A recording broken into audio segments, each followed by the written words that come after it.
명절입니다. 이번 설에도 많은 사람들이 고향을 찾고 부모, 친지, 친척들을 만나기 위해서 대이동을 하게 될 것입니다. 다들 들뜬 마음이 되는 명절이지만 명절이 그렇게 달갑지 않고 마음이 여유롭지 못한 사람도 있어요. 여성들, 특히 며느리들이 그렇습니다. 적지 않은 며느리들이 명절 증후군이라고 하는 것에 시달리고 있습니다. 충청북도 여성민우회가 여성들을 대상으로 해서 명절에 대해서 설문조사를 했는데요. 34%가 명절이 고통스럽다고 대답을 했고 17%는 명절이 없었으면 좋겠다라고 응답을 했습니다. CJ제일제당 사보에서 주부사원 100명을 대상으로 조사한 결과에 의하면 명절 기간 중에 자신을 가장 힘들게 하는 사람이 누구냐? 누굴까요? 이런 응답이 나왔습니다. 1위 시어머니 30명. 저는 2위가 의외입니다. 2위 남편 26명. 3위 동서 24명. 4위 이것도 좀 의외입니다. 시누이 10명밖에 안 돼요. 못 보기 때문에. 명절 때 잘 못 봅니다. 네.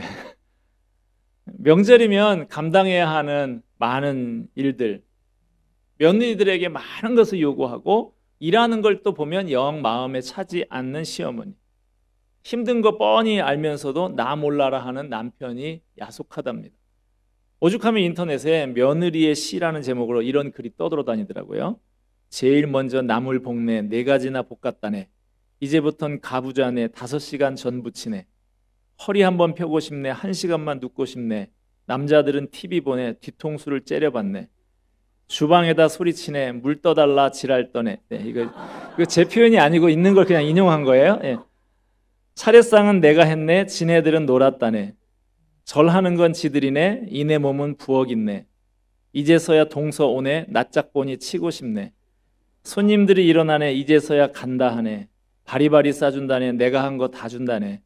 아까워도 줘야 하네. 그래야만 착하다네. 피곤해서 누웠다네. 허리 아파 잠 안 오네. 명절 되면 죽고 싶네. 일주일만 죽고 싶네. 20년을 이 짓 했네. 수십 년은 더 남았네. 며느리 여러분 어떻습니까? 공감이 가시는지. 아마 여기 계신 어르신들도 옛날에 다 이런 경험들이 있으셨을 거고요. 그래서 요즘에는 시어머니들이 오히려 며느리 눈치를 보는 경우도 많다, 그런 이야기를 합니다. 어르신 여러분, 명절 때가 되면 고생하는 며느리들한테 와줘서 고맙다고 하시고요. 명절 지내느라고 고생했다고 전화라도 한 번씩 해주시기 바랍니다. 이제 우리 믿음의 식구들은 우리들이 지내는 명절은 과거에 지내던 전통적인 명절과는 좀 달라야 하지 않을까 싶습니다. 집안의 어른들과 남자들은 앉아서 멍하니 텔레비전만 보고 있거나 고스톱이나 치다가 돌아오거나, 아이들은 밥만 먹으면 튀어나가서 노래방, PC방, 극장 달려가고, 며느리들만 주방 일에 하다가 지치는 그런 씁쓸한 명절이 아니라 모두가 같이 즐거워할 수 있는 기독교적인 명절 문화를 만들어 가야 합니다. 며느리만 축제의 희생양이 되지 않도록 어려움을 서로 나눠지고 온 가족이 함께 기쁨을 나누는 가족 축제로 바뀌어야 됩니다. 명절을 그런 가족 축제로 만들려고 하면 아무래도 집안의 어른이 결단을 내려주셔야 되겠죠. 과거에는 조상을 향한 차례가 명절의 설의 중심이었다고 하면, 이제는 흩어졌던 가족들이 오랜만에 한자리에 모여서 지난 한 해 동안 함께 하신 하나님의 은혜에 감사하는 자리가 되고, 가족 사랑을 확인하는 화기애애한 자리가 되는 방향으로 결단하고 지혜를 모으시기 바랍니다. 아프리카의 밀림에서 가장 무서운 종은 개미라고 합니다. 개미들이 떼를 지어서 이동하면 그 길이가 2-3km 정도 된다고 그래요. 몸집이 가장 큰 코끼리나 백수의 제왕이라고 하는 사자 같은 맹수들도 개미떼를 발견하면 다들 숲으로 도망간답니다. 왜들 이렇게 개미를 무서워할까요? 개미 한 마리 우리 손가락으로 이렇게 누르면 죽는 게 개미예요. 그렇게 힘이 약해도 개미의 무서운 협동심 때문입니다. 개미는 지극히 작은 곤충에 불과하지만 한 번 잘못 걸리면 수십만 마리의 개미가 힘을 합쳐서 몸에 달라붙어 살을 파먹는다고 합니다. 코끼리 같은 거대한 동물도 하루 만에 앙상한 뼈만 남는다고 그래요. 단결하고 협동하는 것이 이렇게 무서운 것이죠. 온 가족이 개미처럼 서로 하나 되어 협력하면 우리의 가정을 위협하는 것들 물리칠 수 있습니다. 우리가 가정을 소중히 여기고 서로 협동하면 어려움 이기고 고난도 극복할 수 있습니다. 오늘 명절을 맞아서 가족과 함께 예배드리는 여러분의 각 가정마다 모두 화목하고 개미처럼 하나 되는 가정들이 되기를 축복합니다. 우리는 모두 가정이 행복하기를 원합니다. 특히 우리 믿는 그리스도인들의 가정은 불신 가정보다 행복의 수준이 훨씬 더 높아야죠. 그래야만 그 가정을 통해서 하나님의 영광이 나타나고 하나님의 나라를 더 힘있게 확장시켜 나갈 수 있는 것이죠. 가정 행복을 위해서는 여러 가지 조건들이 있지요. 돈도 필요하고 건강도 필요하고 자녀들이 공부를 잘하고 좋은 학교, 좋은 직장에 척척 들어가주면 물론 좋아요. 그러나 돈만 있다고 다 행복한 것은 아니죠. 건강하다고 다 행복한 것 아닙니다. 자녀들이 공부 잘하고 좋은 학교, 좋은 직장에 들어간다고 다 행복한 것은 아니죠. 뭐가 있어야 합니까? 사랑이 있어야 합니다. 식구들이 서로 사랑하고 화목해야 합니다. 오늘 본문 말씀 잠언 17장 1절 말씀 다시 한번 볼까요? 마른 떡 한 조각만 있고도 화목하는 것이 제육이 집에 가득하고도 다투는 것보다 나으니라. 자, 이 말씀에 보면 상반된 두 가정이 대조를 이루고 있어요. 마른 떡 한 조각만 있는 집, 가난한 집이죠. 제육이 가득한 집, 부잣집이. 가정 행복을 위해서는 뭐니 해도 머니가 있어야 한다는 게 세상 사람들의 일반적인 생각입니다.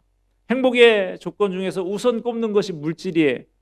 그런 생각을 잘못됐다고만 할 수는 없습니다. 왜냐? 가난하면 여러모로 불편하고 고통스러운 것이 사실이기 때문이죠.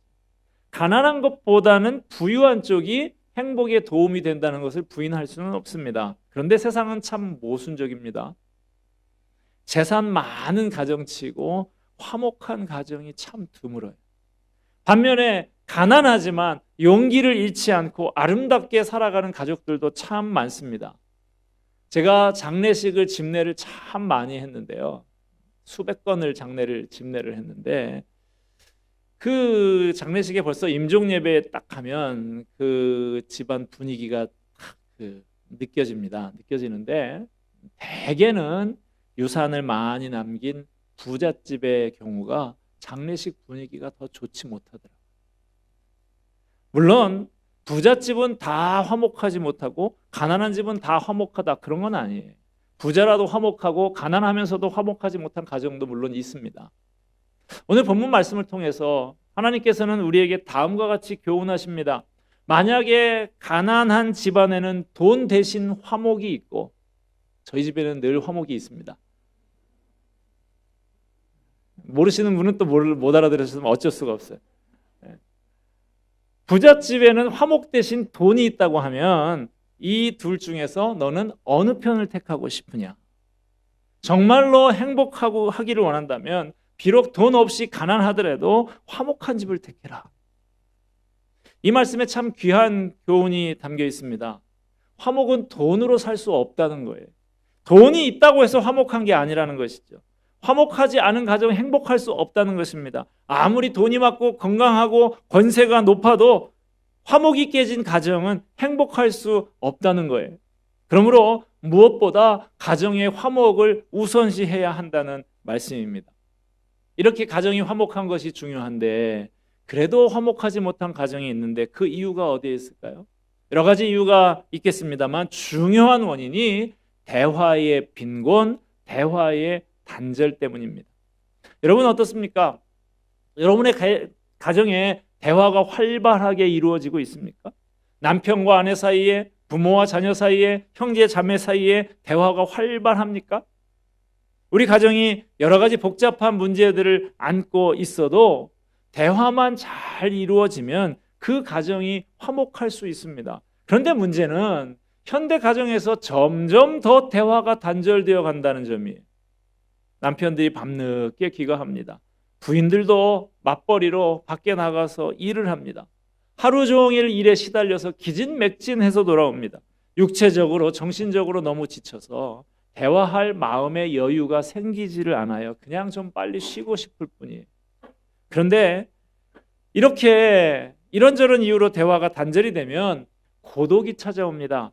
정겹고 사랑스러운 대화가 사라지면 외롭습니다. 누구나 대화의 상대를 잃어버리면 외롭다고 느낍니다. 여러분, 나이 드신 분들이 가장 힘들어하는 게 뭔 줄 아세요? 몸이 아프다, 어디 가고 싶다, 그런 것보다도 대화할 사람이 별로 없는 게 힘이 든다고들 말씀합니다. 스탠포드 대학의 진 바르도 교수는 가장 무서운 살인자는 고독이라고 말합니다. 고독은 사람의 피를 말리고 뼈를 상하게 합니다.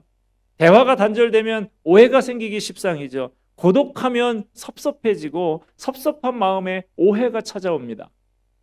혹시 우리네 가정 가운데에 형식적으로 말은 오가고 있어도, 사무적인 이야기는 주고받고 있어도 마음과 마음이 통하는 대화는 사라진 비극적인 가정은 없습니까? 어떻게 해야 대화가 회복된 화목한 가정을 만들 수 있을까요? 대화는 그저 서로 같이 있다고 해서 되는 게 아니죠. 같이 있으면서도 얼마든지 딴 생각을 하고 있을 수가 있어요. 그리고 또 말만 한다고 해서 대화가 아닙니다. 진정한 대화는 마음과 마음이 통해야 하는 것이죠. 어떤 경우는 그저 바라만 봐도 마음이 통합니다. 손만 잡고 있어도 통해요. 사랑하는 마음으로 깊은 관심을 가지고 무거운 짐을 함께 나눠지는 대화가 진정 우리에게 필요한 대화인 것입니다. 자, 그러면 가족 간에 진정하고 의미 있는 대화를 나누는 화목한 가정을 나누려면 어떻게 해야 될까요? 자, 첫째, 먼저 하나님과 대화해야 합니다. 다시 말하면 기도해야 합니다. 먼저 하나님과 대화가 뚫렸을 때 사람 사이에 막힌 대화도 뚫리는 것입니다. 기도를 통해 우리는 하나님으로부터 능력을 얻습니다. 어떤 능력입니까? 남을 사랑할 수 있는 능력, 잘못을 고백할 수 있는 능력, 다른 사람의 허물을 용서할 수 있는 능력, 유순하게 대답할 수 있는 능력을 기도하는 자리에서 얻을 수 있습니다. 가정에서 대화를 나눌 때 가장 어려운 사람이 누굽니까? 자기 잘못을 시인할 줄 모르고 남을 용서할 줄 모르는 사람이에요. 나이 많은 어른들, 자기 잘못을 시인하려고 하지 않는 경우가 많아요.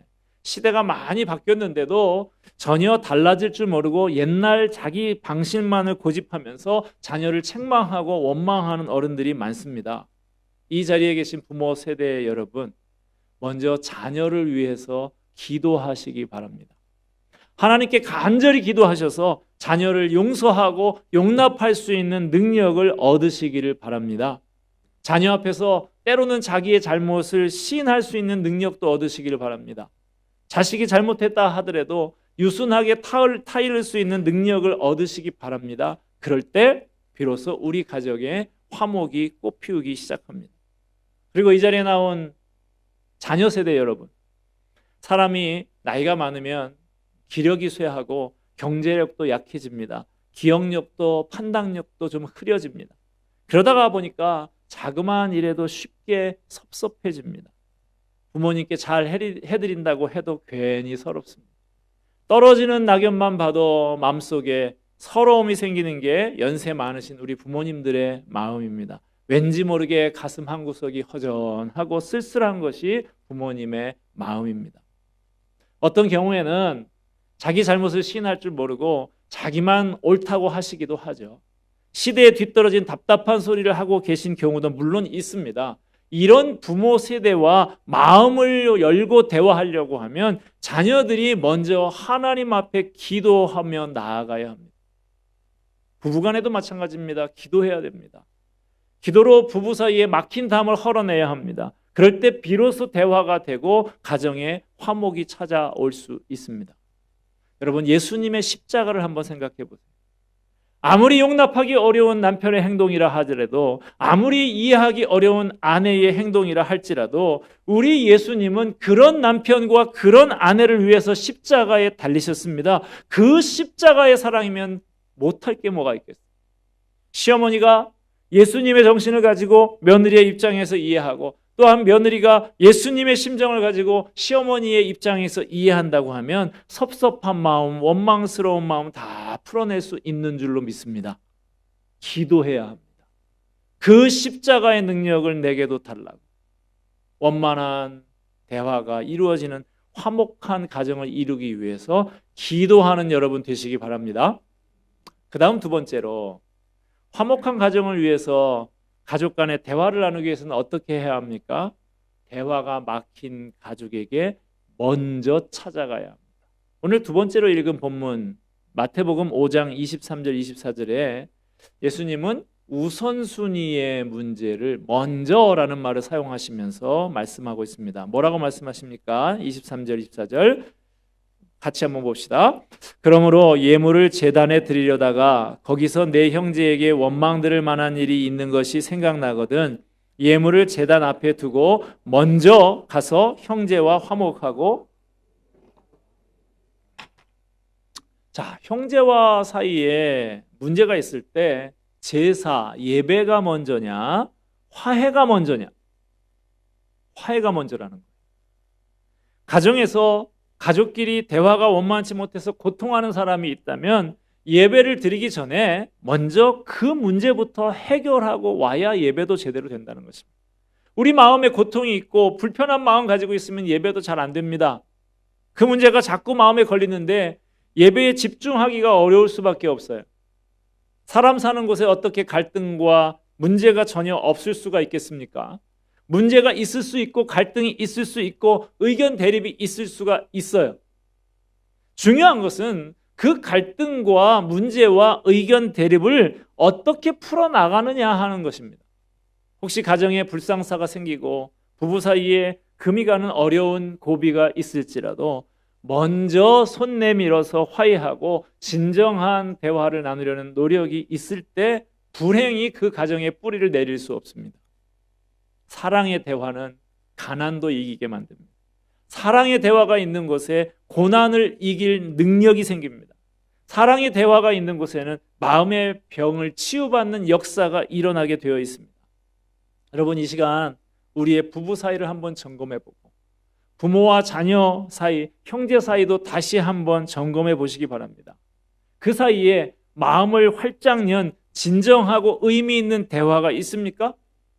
그게 없어서 고독이 쌓이고 뭔가 오해가 쌓이고 뭔가 마음속에 서운하고 불편한 게 있다면 이 시간 여러분의 그 마음의 병이 고쳐질 수 있게 되기를 바랍니다. 오늘 말씀을 다시 되새기면서 이번 설 명절 기간 지내면서 가족 간에 다시 화목하게 되고 웃음을 되찾는 기회를 만드시기 바랍니다. 자, 한번 따라서 하십시다. 그럴 수도 있지. 한 번 더 따라 하십시다. 그럴 수도 있지. 며느리와 시부모, 남편과 아내가 나와 다르다고 해서 꼭 틀린 것은 아닙니다. 잘못된 것은 아니에요. 성도의 가정, 서로의 입장을 이해하고 용서할 때 견고히 설 수 있습니다. 부모, 형제, 친척들에게 이전과는 좀 다른 마음으로 다가가시기 바랍니다. 이번 설에 용서와 사랑의 마음으로 가족들을 만나실 수 있게 되기를 바랍니다. 물론 어느 순간에 확 바꾼다, 이게 쉽지 않을 수 있어요. 그러나 노력은 해야 됩니다. 하나님께서 선물로 주신 가정, 하나님께서 세워주신 가정이기 때문입니다. 말씀을 맺습니다. 이 좋은 설 명절에 우리가 해야 할 일이 뭡니까? 먼저는 하나님께 간절히 기도하고 그 다음 내가 먼저 마음을 열고 손 내밀어서 진정하고 의미 있는 사랑의 대화를 나누게 되기를 바랍니다. 그래야 우리의 가정이 화목한 가정, 행복한 가정이 될 수 있습니다. 이번 설을 계기로 우리의 가정이 시어머니를 친정어머니처럼, 며느리를 내 딸처럼 여기는 가정, 사랑이 넘치는 화목한 가정이 다 되시기를 주님의 이름으로 축원합니다. 기도하겠습니다. 은혜와 사랑이 풍성하신 하나님,